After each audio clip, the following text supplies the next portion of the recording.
Whoops.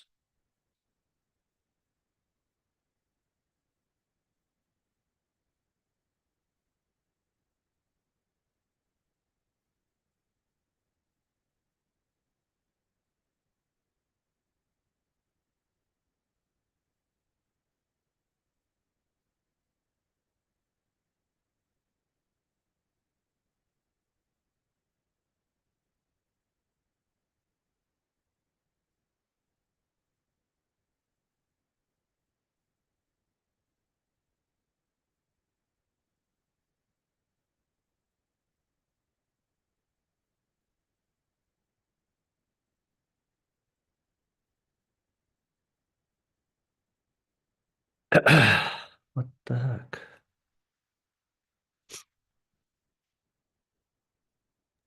Yeah, good. Not yet. Okie doke. There it is. Oh my goodness. They changed things on me. Oh no. I just don't use this very much.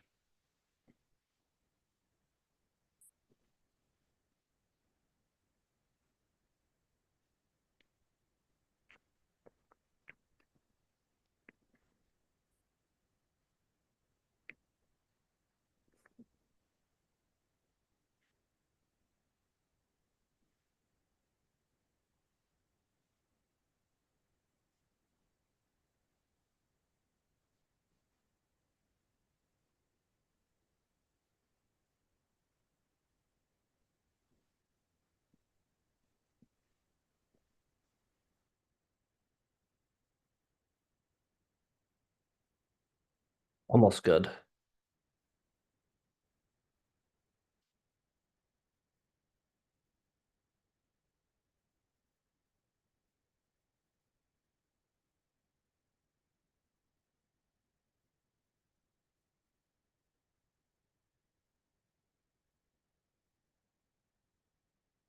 Okay. We're good there. So ready for recording when you are.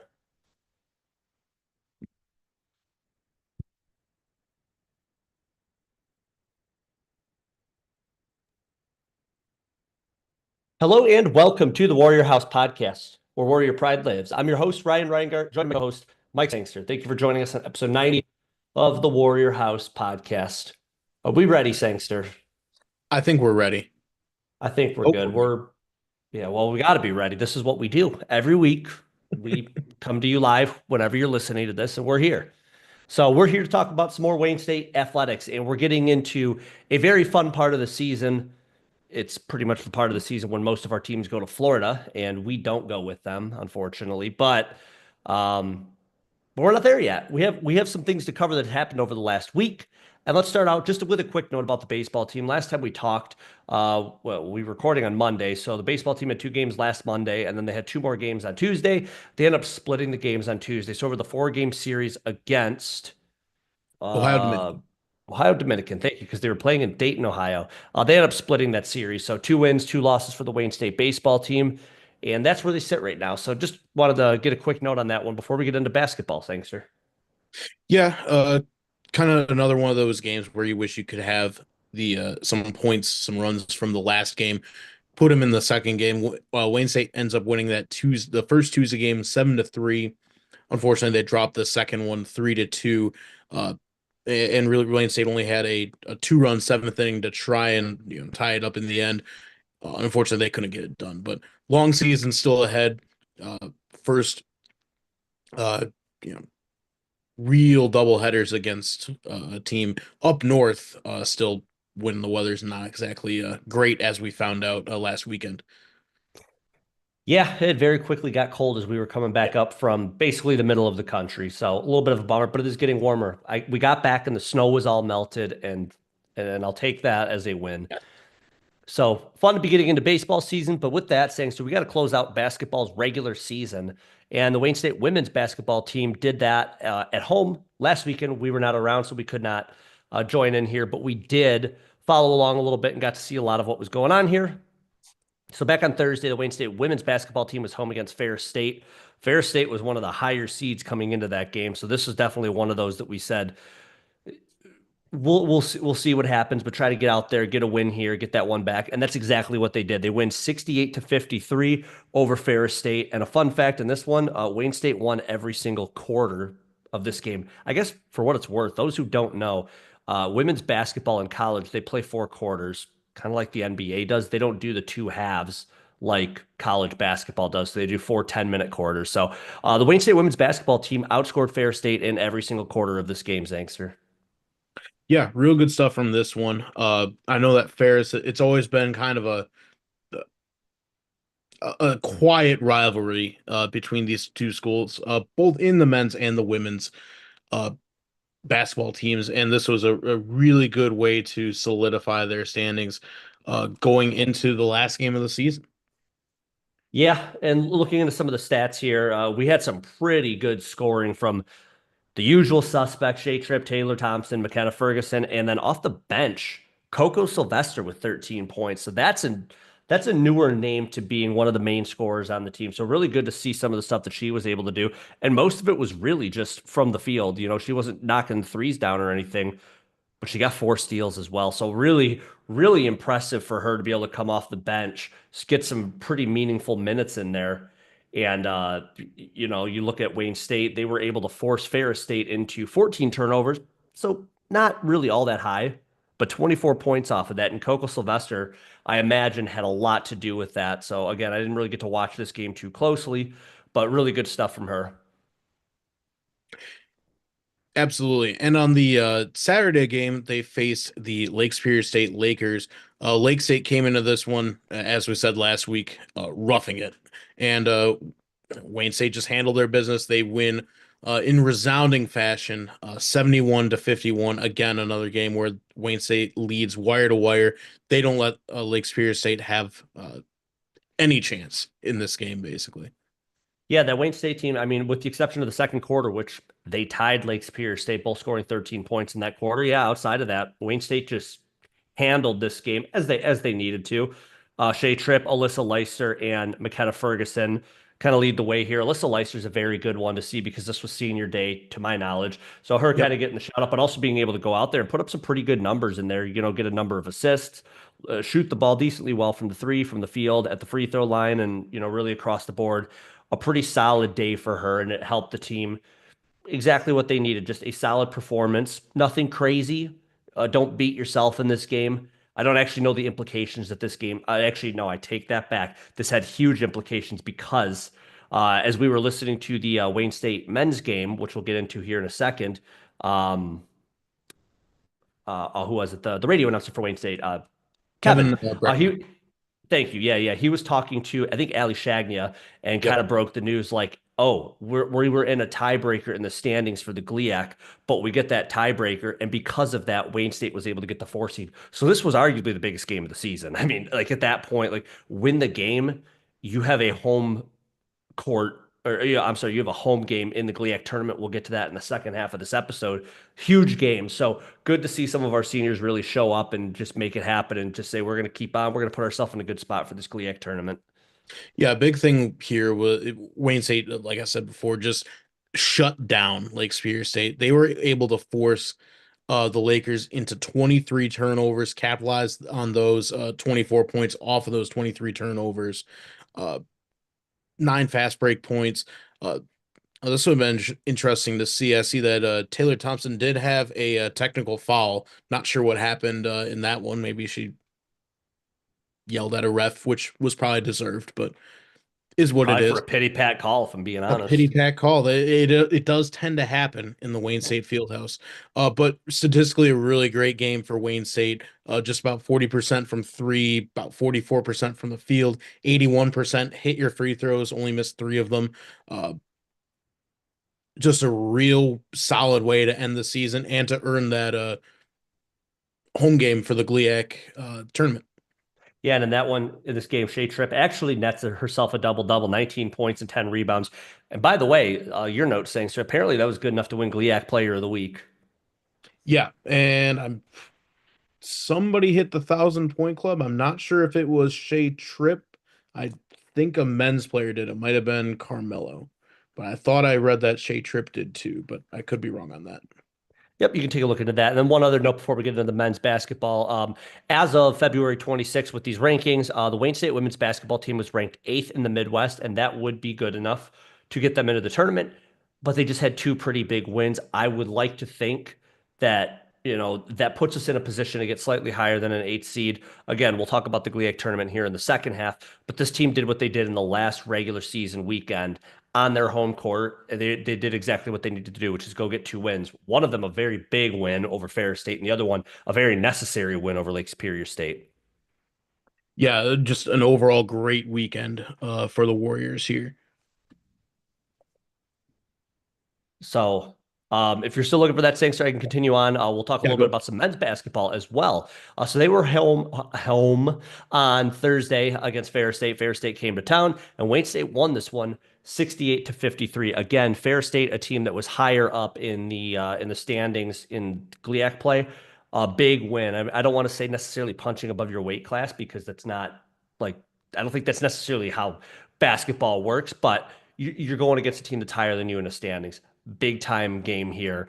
And they ended up winning that one. So huge stuff there. Looking at some of the stats there, I mean, what else is new when we got a couple of guards that are putting up a boatload of points for the team? Carmelo Harris with 23, Jordy Briggs with 21, and Rob Lee Jr. with 16. Just across the board, a just fantastic day for them. Unfortunately, it really was. I mean, and then Carlos Paul III off the bench was able to put up 18 points, and that was the majority of the scoring. I mean, if you add that up, that kind of is how that works. So, good for them. I don't necessarily care how the team wins, to be honest with you, Sangster. If it's one player putting up 82 points, let's get a win.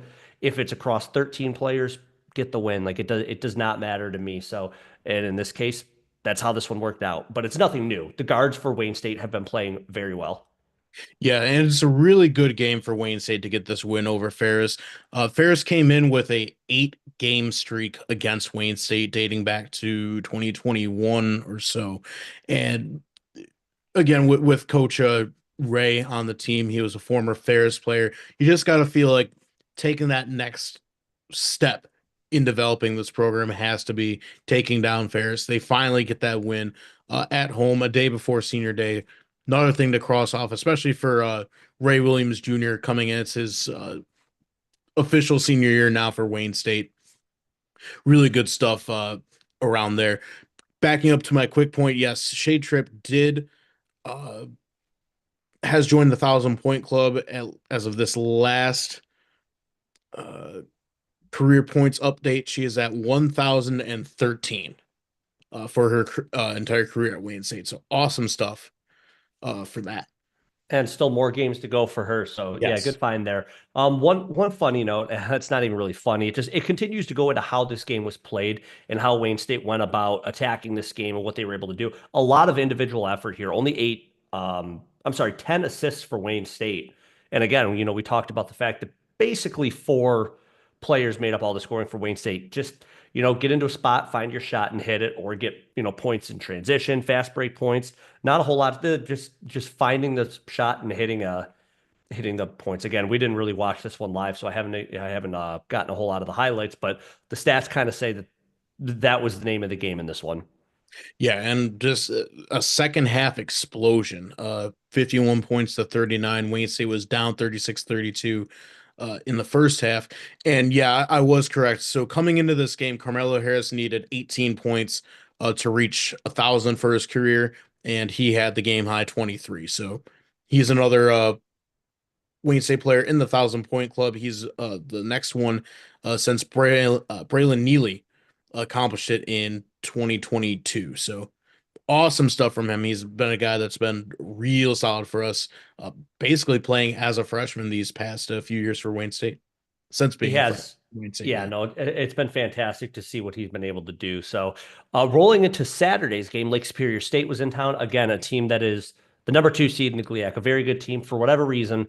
Lake Superior State just has a very good men's basketball team, and they have for a while now. So, Lake Superior State ended up winning this one 79 to 77. Bad news, Wayne State was not able to win the game. Good news, I don't think it really had much of an impact on the standings because if Wayne State wins this one, I think they're tied with Grand Valley, and I don't know how the tiebreaker of that one works, but that would still get us the 5 seed. So at the end of the day, we didn't, by not winning this game, we didn't give up Lot. yeah, exactly. We don't have a home conference tournament game that was on the line for this one at the end of the day. So, but Right. nonetheless, it's still a loss, and they still got a couple games ahead of them. But they kept it close, Sangster. I mean, I like as I just said, this is a team that's 25-5 all season. In the GLIAC, they are 16-4. This is a very good team, and Wade State's been able to kind of really match them a little bit. Yeah, I believe that this is Wayne State's second 2 or 3 point loss to them this season. Both games have been extremely close. Wayne State was playing very well, had a 5 point lead going into halftime. Unfortunately, they gave up 5 points in the second half to Lake Superior State.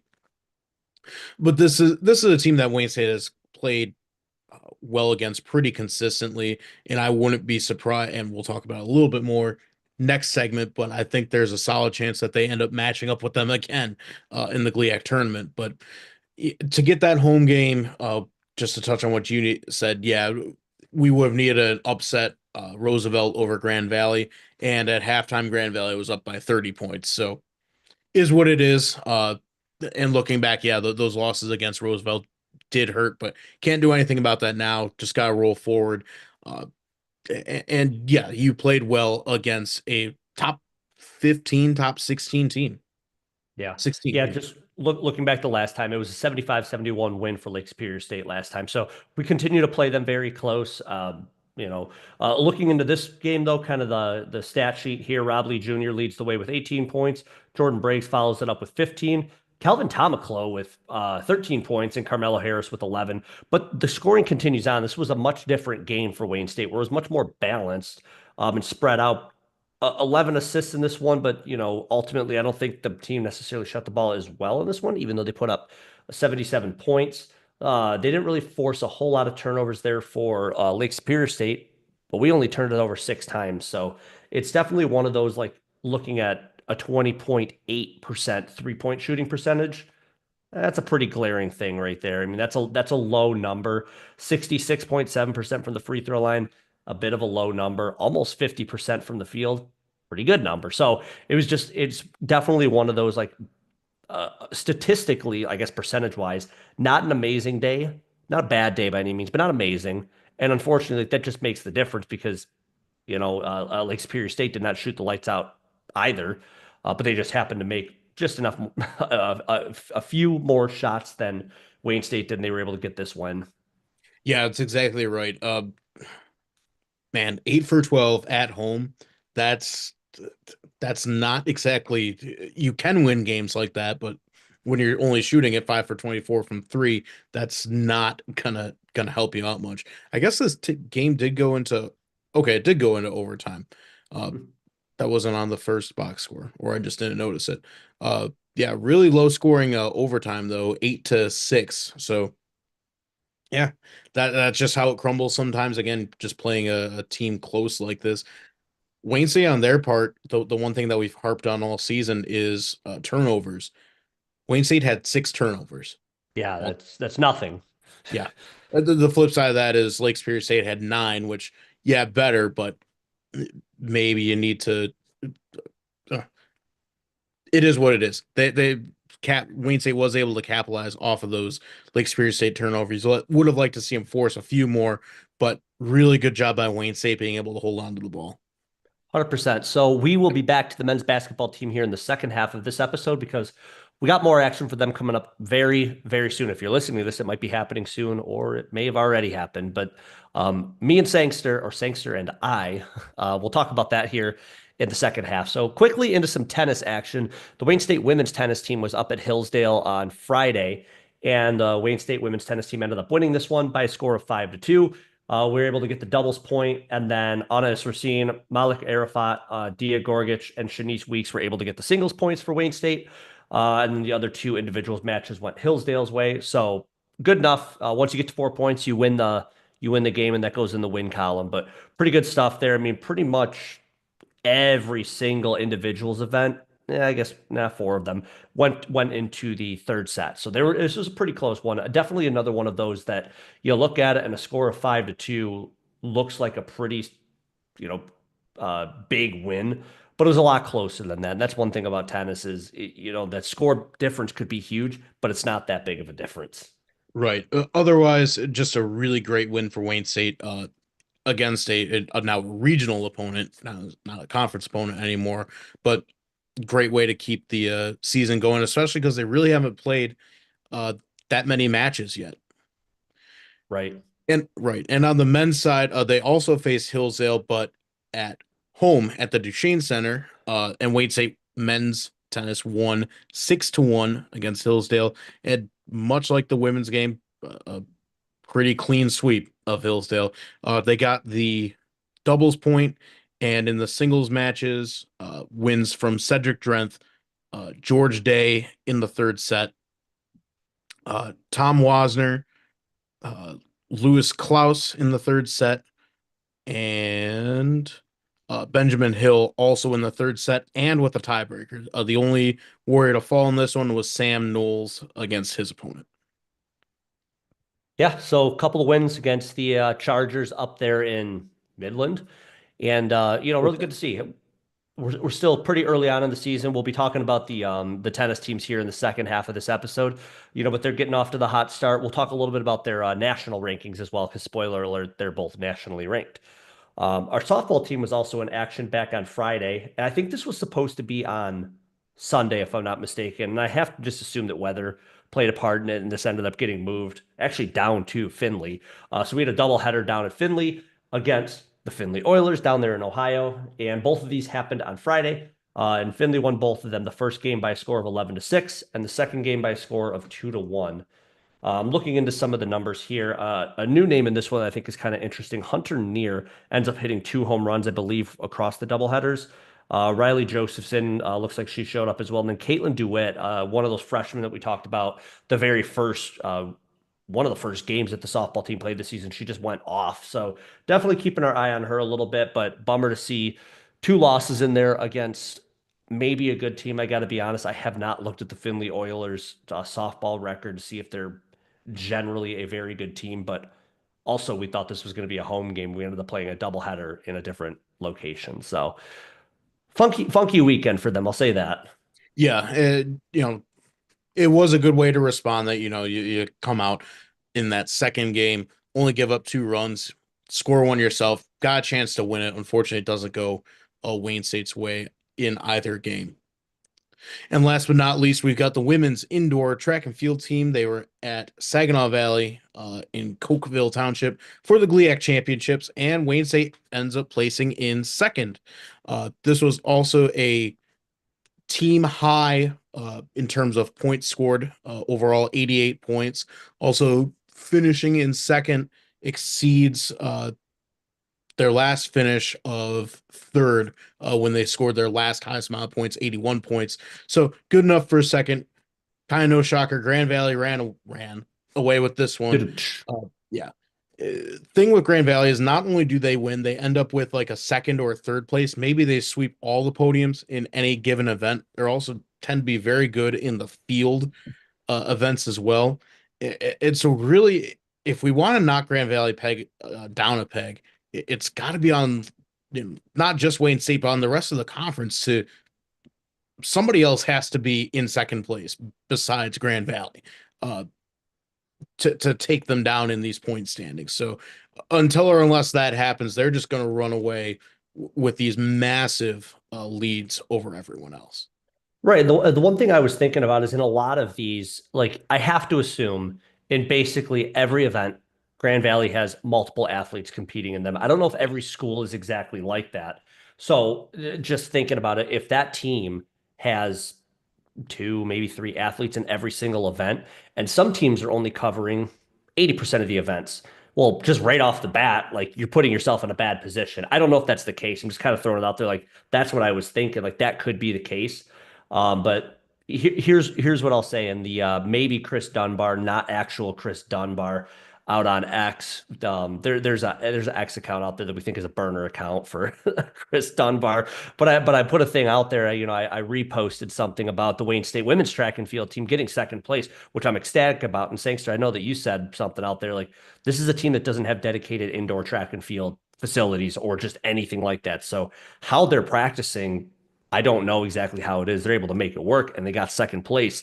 If you could guarantee me that every single sport for Wayne State was going to be at least second place or better, sign me up for that every day of the week. Because yes, I will very happily cheer on a second place finish when realistically a couple of those other teams in there are very good teams as well, outside of Grand Valley, who's nationally relevant probably when it comes to track and field.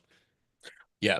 It is tough because yeah, if you say that just about every single sport in Wayne State is a second place finisher, that usually means that they're going to finish, top 10 in like the Directors Cup standings that Grand Valley also prides themselves on being able to dominate, the rest of the Division 2. And that's kind of how they get away with it is through their track and field, because my understanding on how it's scored is that it's almost like track and field is weighed a little bit too much because it focuses on individual champions, not necessarily a team finish.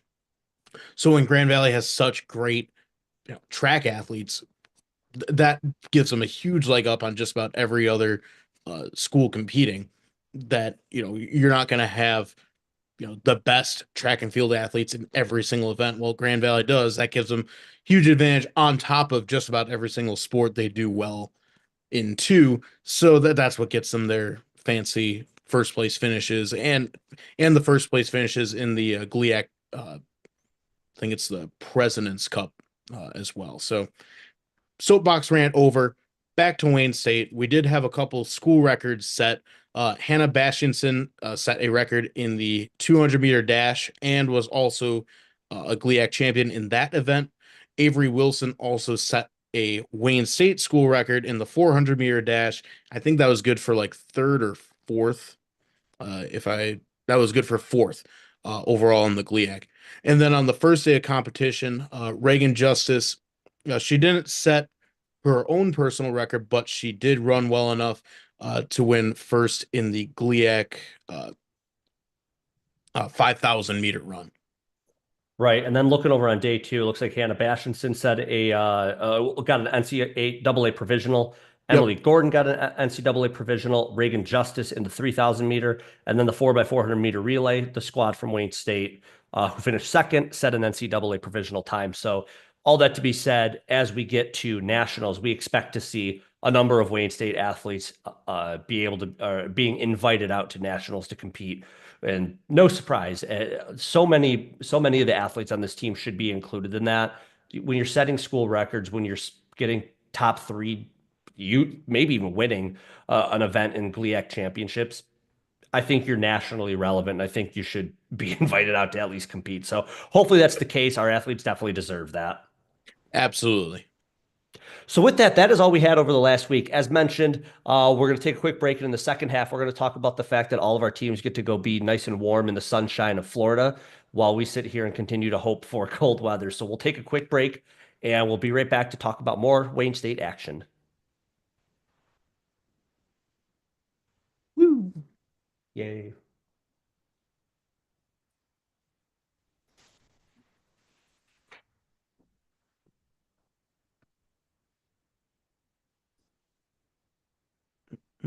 All right, tennis. Let's pull up the GLIAC basketball tournament.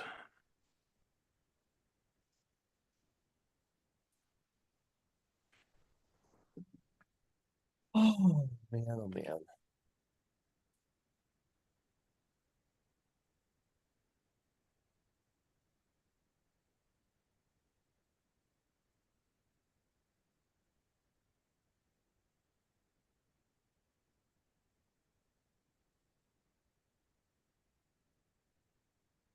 I'm gonna have some stats pulled up. I'm gonna look at conference only stats. Yeah. And I've got the bracket pulled up. Like, It's kind of what we need. And baseball is baseball. Fencing is Granville.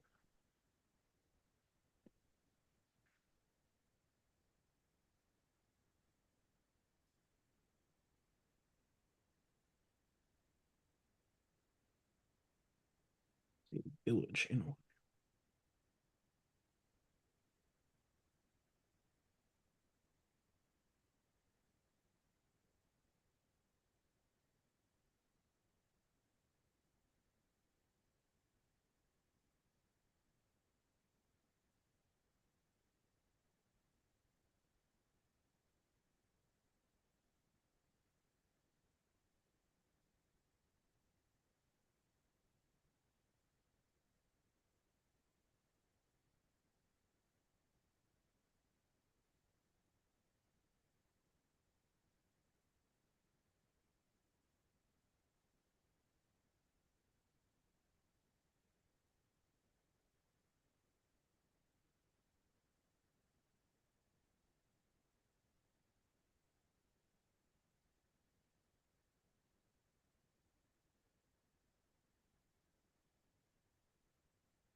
What you need. I think we're good. Okay. Cool. Well, then I am ready when you are. Let's do it. Okay.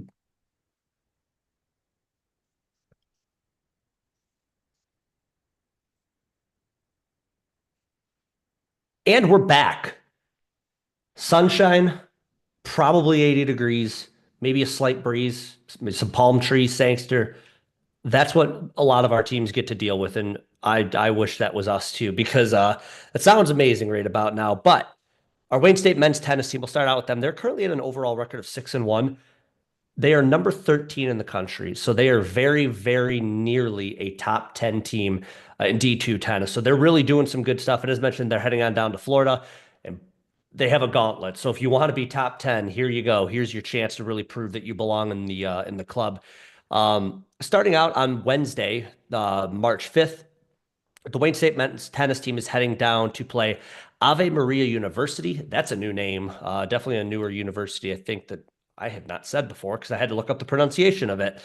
They are not ranked. A familiar foe on Thursday, Wayne State men's tennis. They take on number 5 ranked Barry. On Friday, they take on number 7 ranked Rollins. On Sunday, they take on number 10 ranked Embry Riddle. And if that wasn't enough, Sangster, on Tuesday, March 11th, they get to take on number 3 ranked Flagler. So for those keeping score, that's 4 top 10 teams in the next week that this Wayne State men's tennis team gets to go up against. How fun. Yeah, really great stuff because, and I know we've said it just about every time that we've seen these teams come up, but these are teams that you're going to see in the NCAA championships should Wayne State make it to them to nationals. Early season tests against some really great teams in a location that's going to be similar to what you're going to be playing in come nationals time in April, May, around then. Yeah, that's a big props to athletics or however scheduling works for the Wayne State men's tennis team.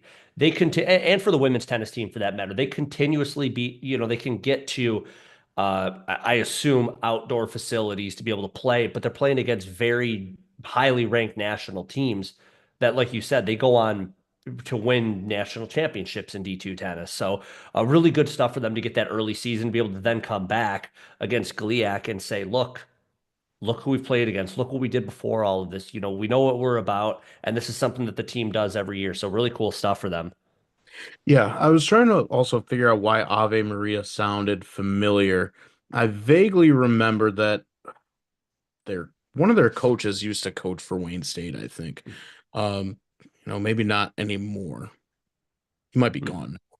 Yeah, fair enough. Well, while you're But looking I that up, vaguely, I think he was yeah. a wide receivers coach or something like that. Or yeah, I can't find him anymore. He might be gone. But Yep. otherwise, yeah, it kind of an interesting school. I briefly looked it up. They used to be based in Ypsi, but then for whatever reason had to move down to Florida, which sounds like a lot of Michiganders. So yeah, They new school retired. that we get to play.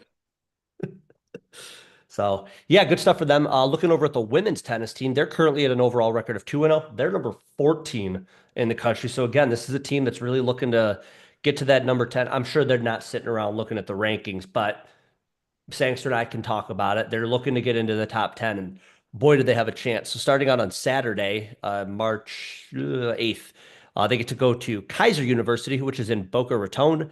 And then on Sunday, they get to take on the top ranked team in D2 women's tennis, which is Barry University. And then on Tuesday, March 11th, they get a cupcake in the number 2 ranked Nova Southeastern. Again, two teams that we talk about all the time that they make it far into nationals for tennis, both men's and women's tennis. They're always there. They're very good at it. I don't know if the schools are good at anything else. It might just be tennis. I really don't know, but they do it very well. It's pretty easy to be good at tennis when you're in Florida. You get perfect sunshiny weather all the time. But nevertheless, Wayne State has a real chance to come out, take a unbeaten record down to Florida, and see how you stack up against the top two teams in the nation. Yep, 100%. So good stuff for them. Enjoy the sunshine for any of the tennis folks who might be listening or might be watching on a short video that we put on Instagram. Have fun, make the most of it, learn some stuff, and enjoy the fact that you're not in Michigan in early March. So, all right, Sangster, basketball time. Let's go. What do we got? Well, the Wayne State men's and women's team, we're going to start out with the women's team. They are in Michigan, but for good reason because they're in the GLIAC women's basketball tournament for 2025. Wayne State ends up as the fourth seed.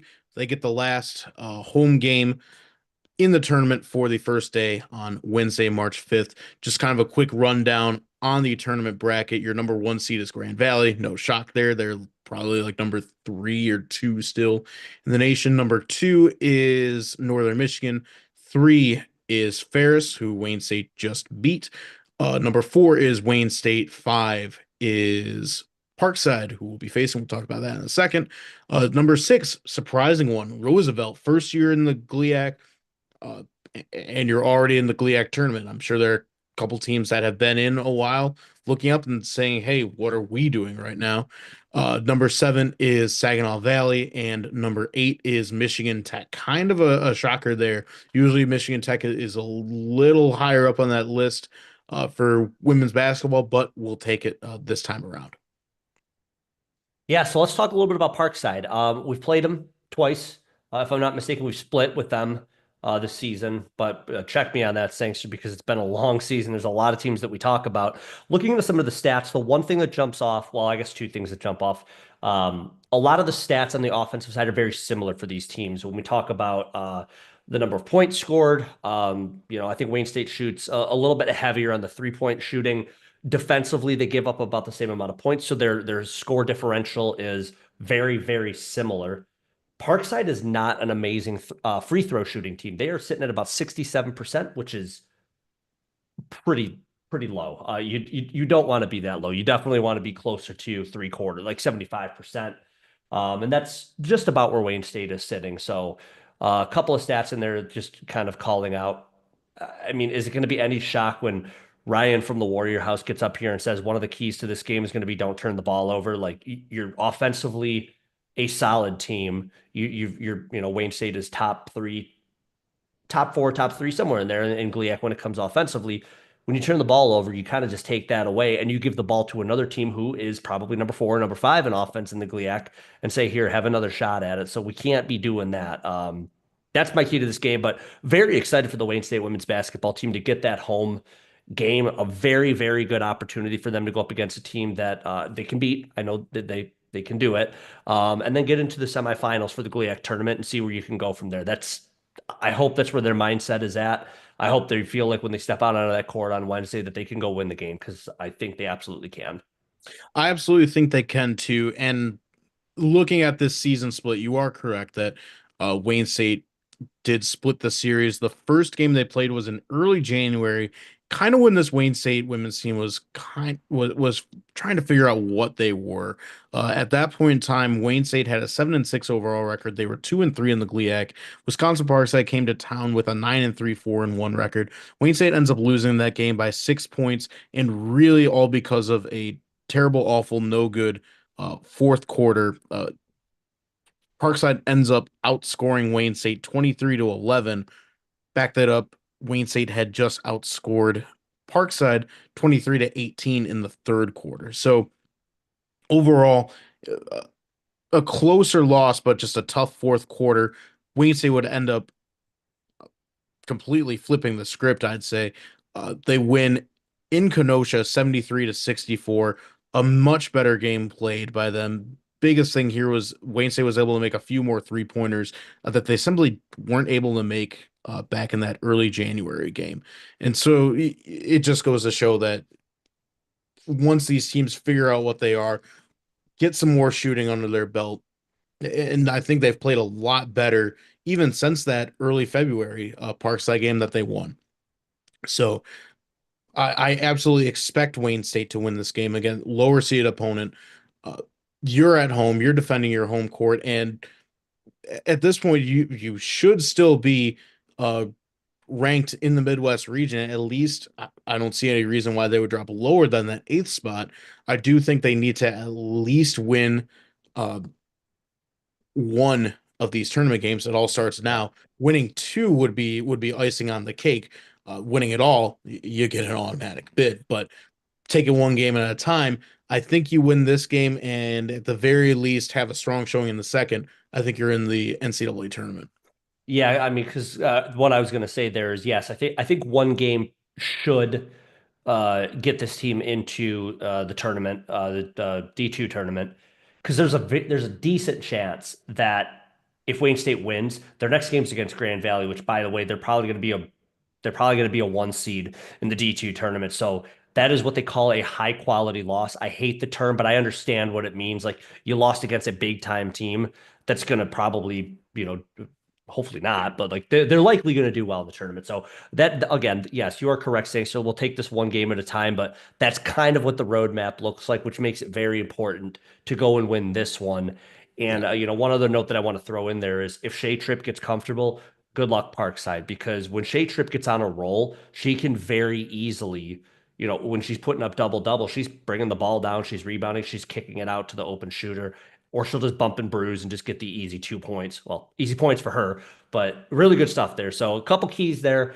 Very excited that we'll actually be able to be in attendance for this one after missing the last home weekend for the Wayne State basketball teams. Yeah, and if you're a Wayne State fan, you're rooting interest. If you want that home game for Saturday and Sunday, uh, let's go Tech, let's go Roosevelt, and let's go Saginaw Valley. All It's the upsets. improbable, but it could happen. It is March. Anything can happen in March. So like let's get mega upset and get us all excited for March Madness too. So that's what we got on the women's basketball team. On the men's basketball team, they are at a 15-3 overall record, 11-9 in GLIAC, which is better than what they did last season. I believe they finished at a 500 record last season at 9-9 in conference play. They unfortunately are the sixth seed. And again, their game against Lake Superior State this last weekend likely didn't really end up meaning anything when it comes to seeding for the GLIAC tournament, but nonetheless, they get to go into the tournament. We didn't have to sweat out the last weekend like we did last year. So they get the joy of heading out to Big Rapids to take on Ferris State. If that sounds familiar, they just played them. Like we literally just played them on Thursday, the 27th, I think that was. So, Yeah, and yeah, so yeah, go ahead. just kind of back up.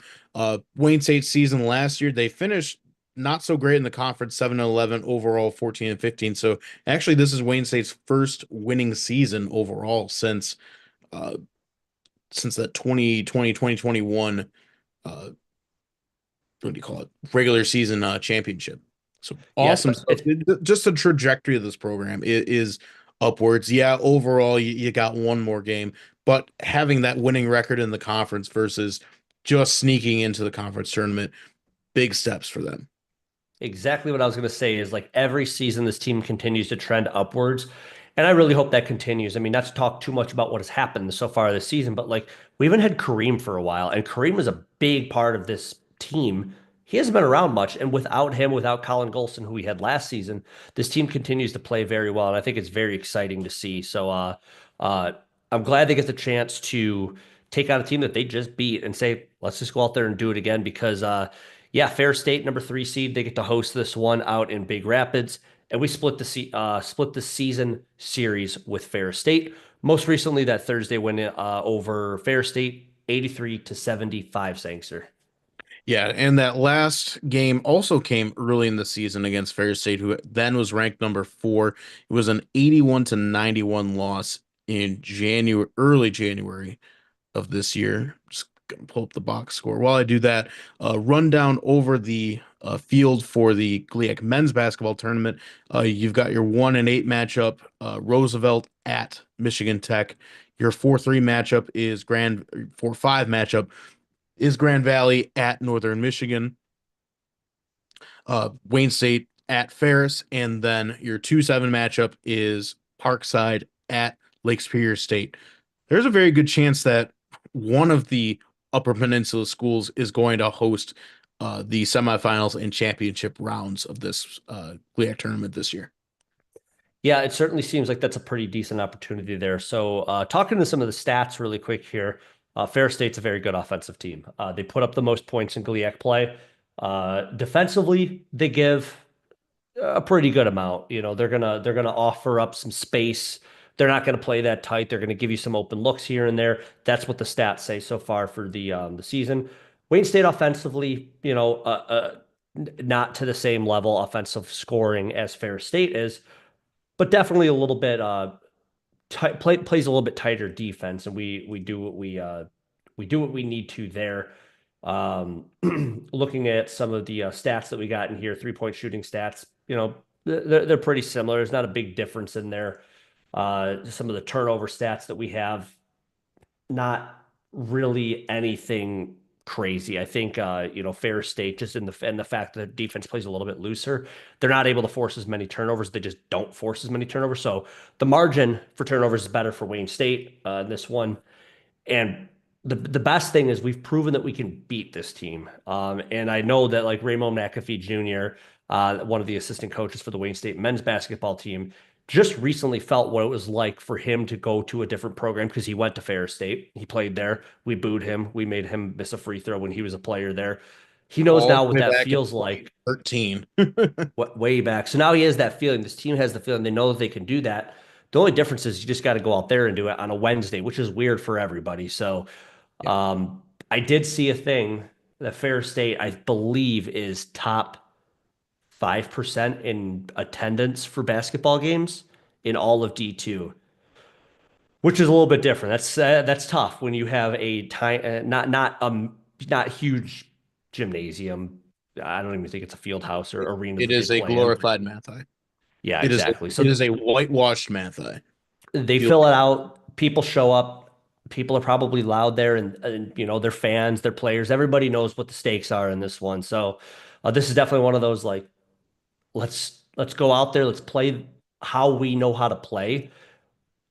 But if that's not going to happen, like we talked about the last time we played Fair State, there were four players on the Wayne State men's team that scored basically, and we won. And then on Saturday, it was much widespread scoring, and we won that game. So like this team knows how to adjust and find it. Just making sure like we do that in probably the biggest game of the season so far. Yeah, and I looked back at that January loss to Ferris right now. The biggest culprit that I see is that Wayne State just had a not so great second half. They started out 9 for 22 from 3-point land, and they finished 3 for 14. That's not going to win you close games like that. Wayne State was just down by 3 to Ferris on the first half, and they couldn't keep up in the second. And also, Wayne State missed a decent clip of free throws. They ended up at the line. They were 13 for 20. They just couldn't capitalize on the opportunities. Ferris State did. They were 16 for 17 in the second half. So just a tough second half for Wayne State in that particular game. And they've showed that they moved past it, that they won the game against Ferris at Wayne State this time around. The challenge is this is a team you just saw, and now you get to turn around and play them again off of less than a week of preparation. Both teams are very fresh in each other's minds. It's gonna be a dogfight. Yeah. Okay. Just to say that because we're going against Yeah, the Ferris State Bulldogs, is that why saying that yeah. amazing? So really happy to The see best this. one. I know we put a thing out on I think it was Instagram or X, whatever it was, that it would be great because the women's basketball team, they play home at 5:30 and the men's basketball team is away and that game is at 7:30. It would be sweet to have a watch party, even if like 15 people showed up, like whatever it is. Let's just have that environment. Let's start to build that. We have an opportunity. A lot of people are already going to be at the women's basketball game. And Why we have a not really have big people? video. We have a big bit. Like, why not hang around and make something out of it? I really hope that ends up happening. Maybe we'll send something over to somebody within athletics who can actually maybe pull some strings. But that would be sweet. But nonetheless, best of luck to our basketball teams as they hit up GLIAC quarterfinals, and we hope to be talking about them next week after hopefully the tournament goes a little bit more than just the quarterfinals. Hopefully, we're talking into some weekend games there. Yeah, that'd be really awesome to say that. Hey, last year this team as a seventh seed beat the number 2 seed. Would again they're the number 2 seed. Lake Superior State Lakers. Wayne State ends up facing Ferris in the semifinals last year. Unfortunately, they had lost that game, but Wayne State has shown now that they can beat Ferris. They've shown that they can beat a higher seed tournament team. Let's make a run into the weekend. Yep, let's absolutely do it. So that's the wrap up of basketball. Sliding into baseball, right into second base, sliding in. Our Wayne State baseball team is 4-4 overall, have yet to play a conference game.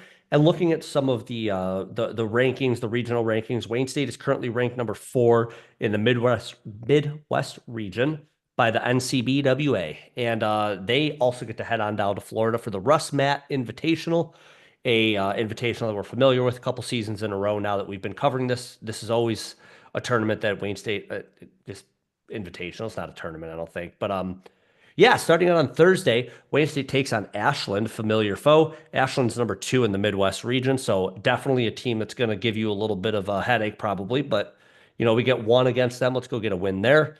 Friday, we actually have a double header against Point Park. If I could tell you where that place was located, I would, but I don't know. Saturday, Wayne State baseball takes on Malone. Monday, Wayne State takes on Wayne State College. Yes, Wayne State College from Nebraska. There is a Wayne State College alongside us, Wayne State University. So it's the Battle of the Wayne States. And then on Tuesday, March 11th, we get to take on Minnesota State Mankato. Again, if I could tell you where that is, I totally would. All I know is it's in Minnesota. So a couple of new names for me here, but really cool stuff. It looks like we got, 6 games coming up basically over the next week. So for a team, the Wayne State baseball team that's currently sitting at a 500 record, really good opportunity to take on some high quality competition and hopefully get that record a ways above the 500% mark. And that would be very nice. Yeah, I just happened to look at the all-time record in the battle for Wayne State. Wayne State University right now is 3-0 all-time, at least going back to 1990, which we have stats for, against Wayne State in Nebraska. The first game was played in 2015, and then there were 2 games played in 2023. So haven't played them for a couple years, but we're back on it again. The first 2 games were shutouts. Second game was a 14-3 win. So expecting a win for Wayne State University over Wayne State College here.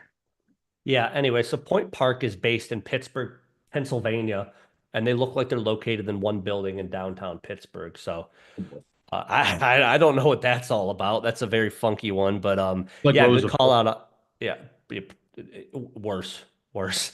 Oh no. Good call out on Wayne State College, though. I mean, that's always kind of interesting to me. That is one thing, Sangster. If I could wave my wand and like be able to set up a rivalry or just a home and home series every year or whatever against Wayne State College, I think that would be kind of cool because it's not most teams don't have a similarly named college that they can go and take on and say And we're like Wayne actually State or compete with whatever. Reed, Miami, and Miami. Right. The point on that. Well, we've got a little bit of time.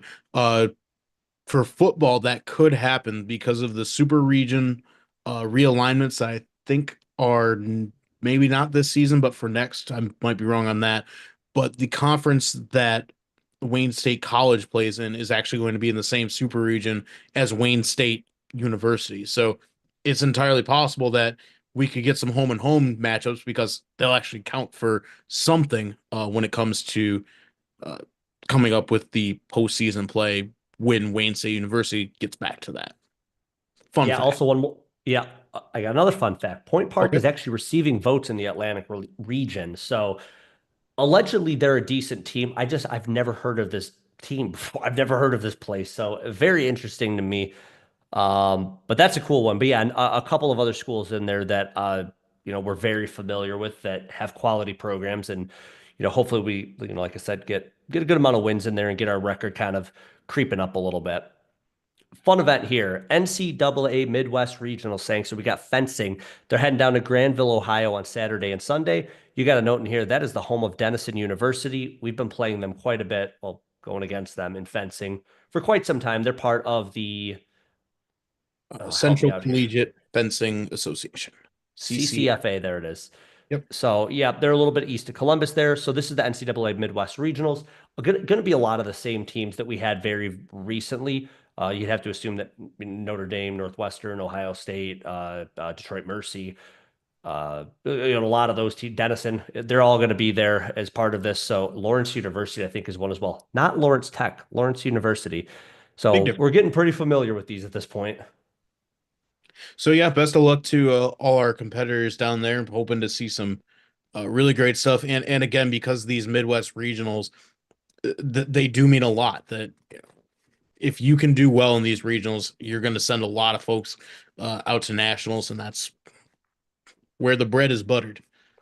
Right. Yeah, I think Jeff Weiss, one of the sports information directors for Wayne State, he reminds us of this every so often that a lot of your scoring, I think it's 50% of your scoring for nationals is derived from regionals. So, I mean, he told us a story, and I don't remember the name of the athlete that we had at the time. I'm sure we could figure it out, but, was not really doing well most of the season, wasn't winning a whole lot, but apparently woke up and ate a bowl of Cheerios in the morning and went out and just destroyed everybody and ended up getting to nationals because of it. So it's that big of a thing that you can just really boost your score and get yourself into nationals, even if you have not had a good season thus far. So it's really kind of cool the way that all these different sports operate differently when it comes to postseason time. But yeah, really good opportunity for Wayne State fencing here. So hopefully the men's and women's teams get some good stuff and we can send some folks off to nationals. Yeah, great stuff. I know that Wayne State hosted regionals last year. They hosted the uh, conference championships this year. Program on the rise, second year now for Coach Tolliners. Let's see what he can do on the national stage. And last sport coming up for this particular week is softball. Right now, they're coming in with a record of 3-6. They have not started conference play yet, and they are going to be back in Florida for the NTC Spring Games in Claremont. It's another one of those Unfortunately, tournaments we're very familiar with. yep, one that Wayne State's been competing in for the past few years now. Fortunately, right now, Wayne State's been on a 5-game losing streak after starting out 3-1. So time to start turning it around. First set of games is on Saturday. First against Ohio Dominican and Wayne State College. You guessed it. And on Sunday, they'll be facing Sioux Falls and Lake Erie College, former uh, GLIAC opponent. And then on Tuesday, March 11th, they'll be facing Glenville State and the Indiana University of Pennsylvania. Ohio is not included. Yeah, I don't think we have any rankings out yet for softball. I was trying to look for that earlier today and I wasn't able to find it. So um just kind of trying to get a feel for some of these opponents that we're going up against, how they're competing. But yeah, this Wayne State softball team, I mean, after starting out very good, I mean, a 3-1 record to start, kind of really felt like they were turning it around and then it cooled off pretty quick. And again, like I don't really know the quality of the opponents that we've been going against. I don't know how they rank or how they stack up. I just know that, five straight games have not gone Wayne State's way. That has No. to change this weekend.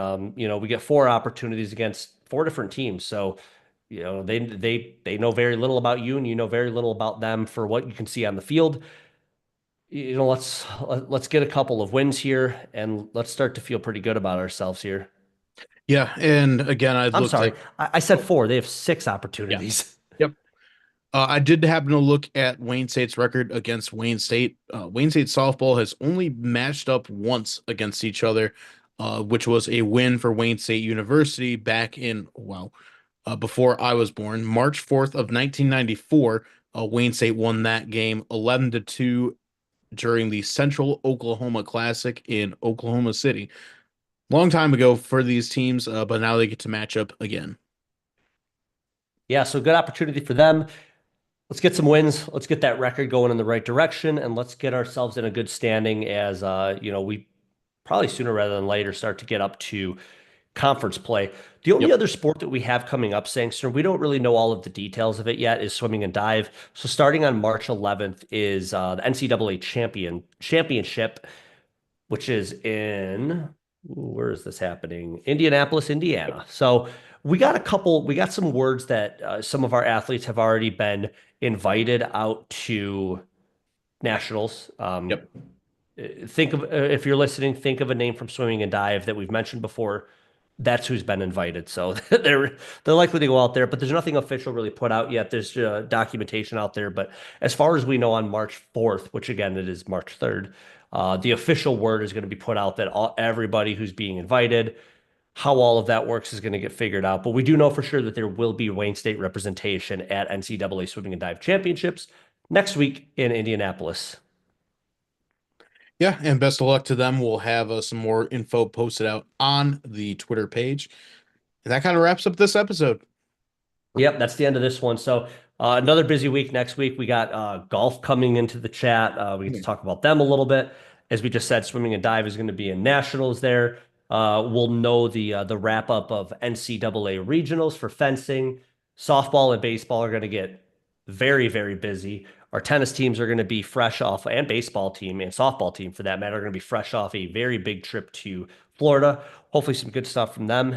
And then after that, we kind of start to dial it back a little bit. We're getting through a lot of the busyness part of the winter season. I had to think of what it was. So, Yeah, that yeah, intersection of the winter and the spring seasons, it gets pretty busy at athletics.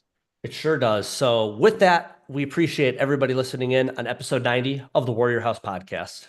And remember, it's always a great day to be a Wayne State Warrior.